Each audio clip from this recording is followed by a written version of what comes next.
Welcome back to another deck profile here on the channel. Today is my good friend Adam giving you a Shinegreymon deck profile. The Shinegreymon you've seen in the match from last Monday. Hope you all enjoy it, but for now, let's my friend Adam take it away. Hello. Nice to be on the channel. I am Lumus's good friend Soul, or Shadow of Laughter. And I will be taking you through my deck build of Shinegreymon Burst Mode. Or as I like to call it, Starburst. But I'll just take you right into the swing of things. So we are running 4 copies of BT5 Koromon as our eggs. We're still looking for that draw power, I think. I think it's very helpful. I have thought about switching to the yellow Koromons from BT12 for that extra DP minusing. But honestly, I think the draw is still there whenever you need it.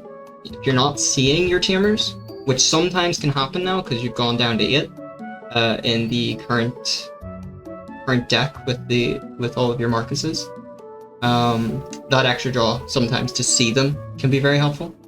But that is what we're running for eggs. We are running the obvious 4 BT12 Agumons. They're your searcher. They get you Marcuses to hand, they get you a Greymon to hand.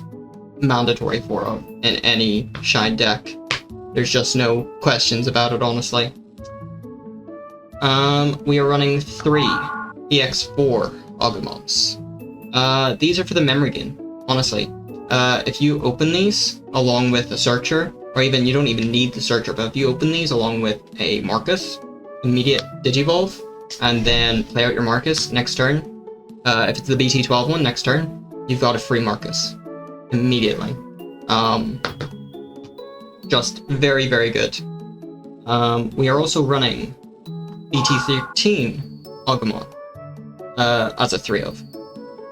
This one is the same idea, except instead of gaining you a memory, at any point during your main phase, you can treat one of your Marcuses as a Digimon. That includes your new BT13 memory setter one. That includes the old Marcus from BT4. Just any Marcus Demon in name. Now, the issue with this one I've found sometimes you can mess up and misplay. If you have, say you had a Marcus you just played, either from security or from your hand, and then you treat them as a Digimon, that Marcus will have summoning sickness.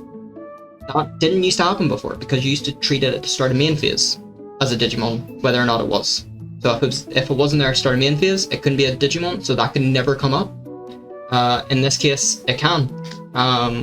So you just have to be careful of that. In terms of the inheritable, unlike the X4 one that gets you an extra draw, so it's very good, this one deletes something with 3k or lower. Sometimes that can be like, you can't quite reduce something while you're attacking with your Marcus enough for that to come up. And then whenever you Digivolve up, you could be reducing it to 0 anyway. So sometimes, quite a lot of the time, this isn't going to come up for you. But we're running as a 3 of, just for the Aguman name, and for that, treating a Marcus as a Digimon any point during the main phase. Very good. In terms of other rookies, we're running 2 copies of Solarmon. The reason I've stuck these in, even though you'll be Digivolving for 3 Indigeos over them, they are that just floodgate for a lot of decks in this current format. You're thinking Royal Knights, Belphemon, 2 very prominent decks that will probably start seeing play. And this just kind of stops them hard. This can give you a couple turns until they can find a way to remove it. Or it can give you 1 turn at the very least. And it just keeps you safe for a little bit. Or it can be their hard wall to pass over if they're not seeing the stuff to get over it. Make sure you subscribe to the channel and hit the notification bell. That way you never miss a thing. Moving on to level 4s, we are running 4 copies of BT13 Geo. This is the new level 4 for yellow. Being able to search your security so early on and play out any red or yellow Tamer, disgustingly good, honestly. this is a mandatory 4 of as well, like the Searcher Agumon. This is immediately, like, if you're going second, you've been put to 3 from their own Searcher, Digivolve for cost of 3 Agumon, Search, cost of 2 Geogray, Search Security. Immediate combo. That's what you're looking for almost every time. We are also running 2 copies of EX4 Geogreymon. Just same effect as the EX4 Agumon. So you're just getting that twice. It means if you need to, you can Digivolve over them, over your EX4 Agumons in the breeding, and they're doing the same thing. And then you get an extra draw for the Digivolve. So that's why we run them. And the draw power is very nice to have in your line. It comes up so often. We're running BT12 Geos at 3. These don't come up as often, mostly because, honestly, if you're going first, you don't want to wait for that Digivolve to get a free Marcus. You're wanting to just hard play the Marcus. You want a Marcus on board as early as possible. So sometimes, a lot of the time, these aren't coming up. In fact, most of the time, they're inheritable. That's so nice. The minus 2k, very good. Very, very good to stack that DP reduction. Still run it as a 3 of. It's good to get a Marcus on board if you've lost all of them and they're in trash or security, hopefully. Or you just haven't been able to see them, you know. But yeah, it's good for that. Again, another 4 of, because it's so good. BT13 rises, moving on to the level 5s. When Digivolving, to just play a Marcus, regardless if you have one on the board or not, play as one. Pair this with the BT13 Marcus that suspends to gain your memory, and you've essentially got a combination of the BT12 Geogray and the BT12 Rise that gains you a memory. Because it has the same all turns effect in its main effect and inheritable effect as the BT12 Rise as well. I would not be surprised if, you know, along with, because this is so good. This is so good. The consistency to put your Marcuses at the top of security with this one and play them out, so good. It's a very, very key piece for the deck. Other level 5s, we're just running 2 BT12 rises for that memory gain when Digivolving and the same all turns effect, so we're maximizing on that as much as possible. But we're also running 2 X antibodies, 2 Rise X's. It's a free Tamer play again. We're looking to play Tamers as much as possible, play out those Marcuses as much as possible, and really reduce that DP. In terms of it, like if you don't have the Rise in the line to get the DP reduction, you'll still get the Tamer play. Still very, very good. Moving on to the level 6s, we've got 3 copies of BT12 Shine. These are just so you can swing safely. You're minusing the DP of not only one Digimon on board by 3k for every red or yellow Tamer, but also the security Digimon. It means essentially your Marcuses are always safe when you swing in, especially if swinging in with BT12 and Digivolving into the BT12 Shinegray. You're doing that when Digivolving, so it's safe, and you're giving in an extra 3k and security check. So that is the main attacking force of your line. This is how you get through security, like a chainsaw, just ripping through it. We also run 2 copies of BT13 Shine for the defensive option. This is very good. Very good. I did not put much stake into this until trying it out. But the all turns to minus 6k when a red or yellow Tamer becomes suspended, and then the start of main and when Digivolving to treat one of your Marcuses as a blocker until the end of your opponent's turn. If you treat the BT13 as a blocker, that's a minus 9k on your opponent's turn. When they're attacking with something, they attack with like Wargrey, for example. Like you're halving their DP when they attack. So you're potentially like saving your line from getting killed. You're potentially like saving your security, or you're killing them with something in your security. It's very, very good as a defensive option, and honestly, If you're looking to play it as control, you're looking to play Shine as a control deck, this is the way to go. I have it as a 2-of for now, just so I can have 5 to see my level 6s. And yeah, I just think it's a very good option. In terms of level 7s, 2 Burst. Burst is very, very good. Burst mechanic, I think, is incredible and broken. To be able to do it for 0 just by returning a Tamer, and in the case of Shine Burst, being able to immediately play that Tamer back out, having it gain rush, 12k DP, insane. This card, this is your win con. This is your win con right here. This is because you trash the top of security as well. Whenever you attack with your Marcus, you trash the top of security when it becomes suspended. That is amazing. That has won me so many games so far. The trashing and hitting per game. And on top of that, it can just be a stall. You know, it can be a free Digivolve to get another draw, get a Marcus on play, Digivolve up another line with a BT12 Marcus, or get more DP reduction with a BT13 and an extra memory. It honestly can just extend your plays so much by just replaying and recycling Marcuses. We also still run a Ruin mode. This is specifically to stall.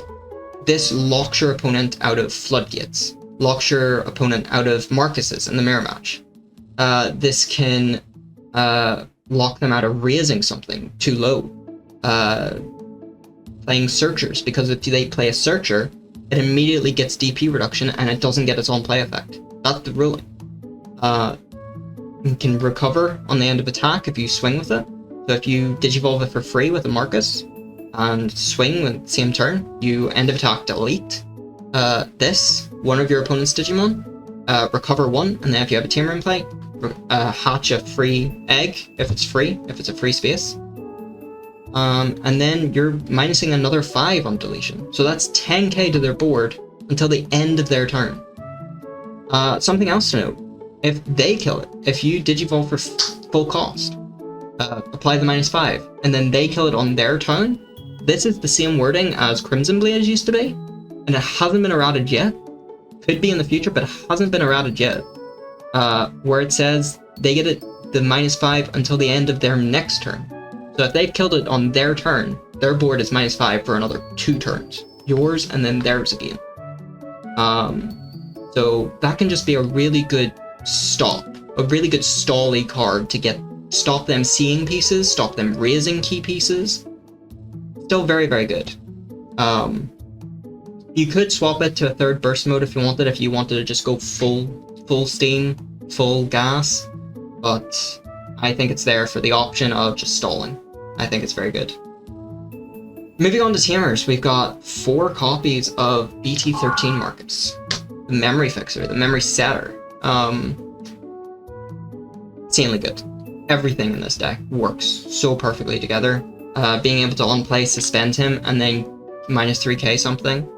And then gain a memory if you have a Greymon. If you've played this out by effect with one of your Greymons, you're gaining a memory immediately. That -3k stacks so nicely with the deck with the rest of the effects when they become suspended.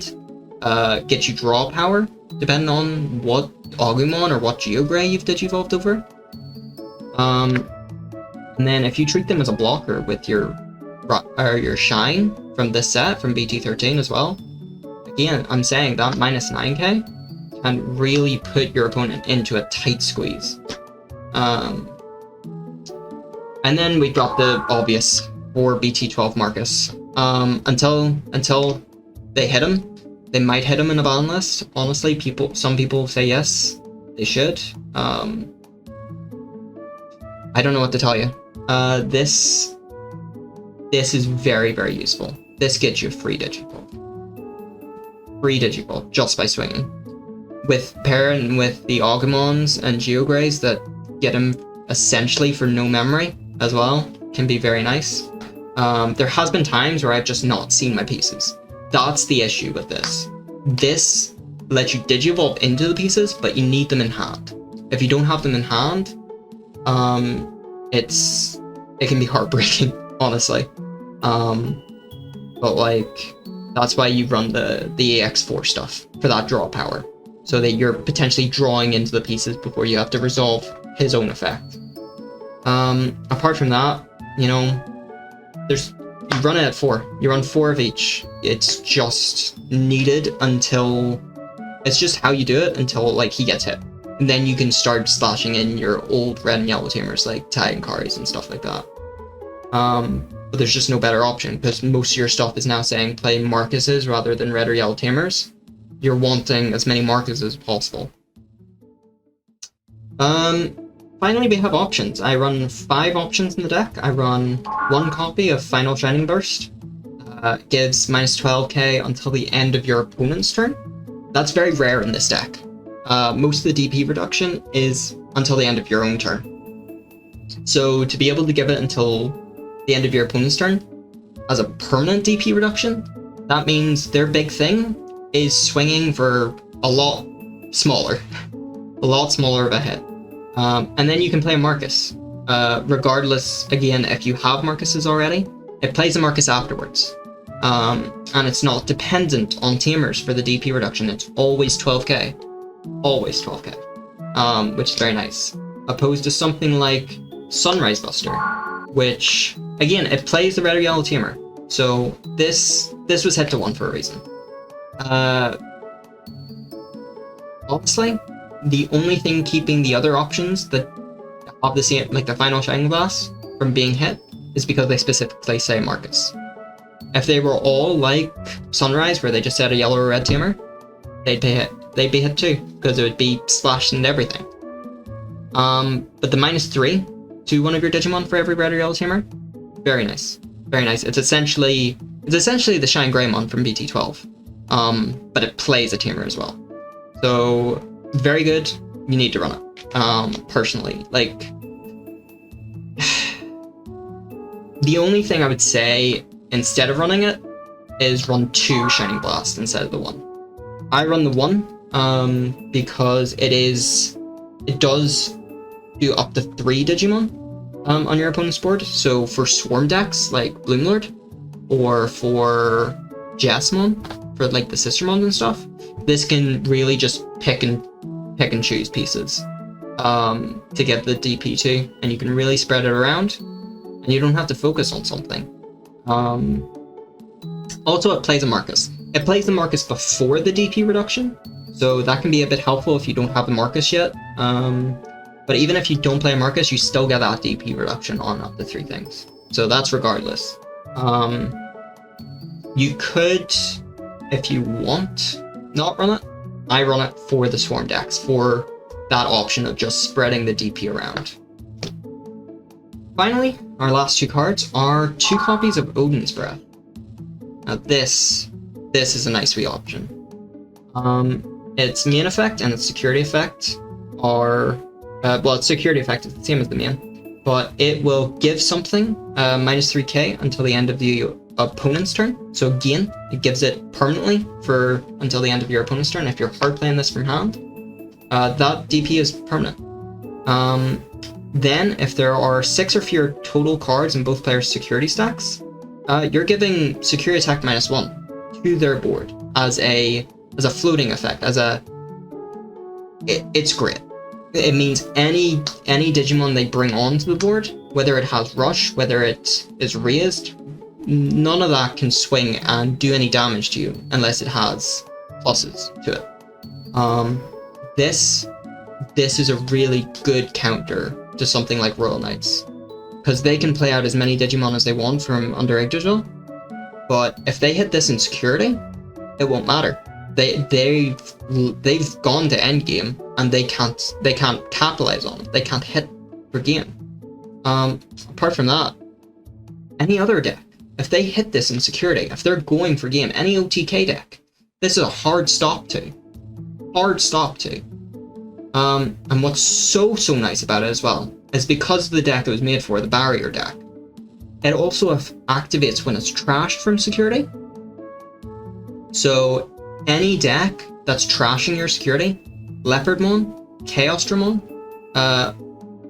Quartzmon, the Mirror Match with Shine Burst, any deck that's trashing this from security, this is still going off. It doesn't matter, this still goes off. It's just a beautiful card. I think it's quite nice for the Mirror Match, and it's quite nice for the... just in general. I think it's a real, you know, end game stopper. Like, if someone is going for game and they hit that, that's it. That's them stopped. But with that, guys, that's the deck. That is how I have built Shinegreymon Burst Mode.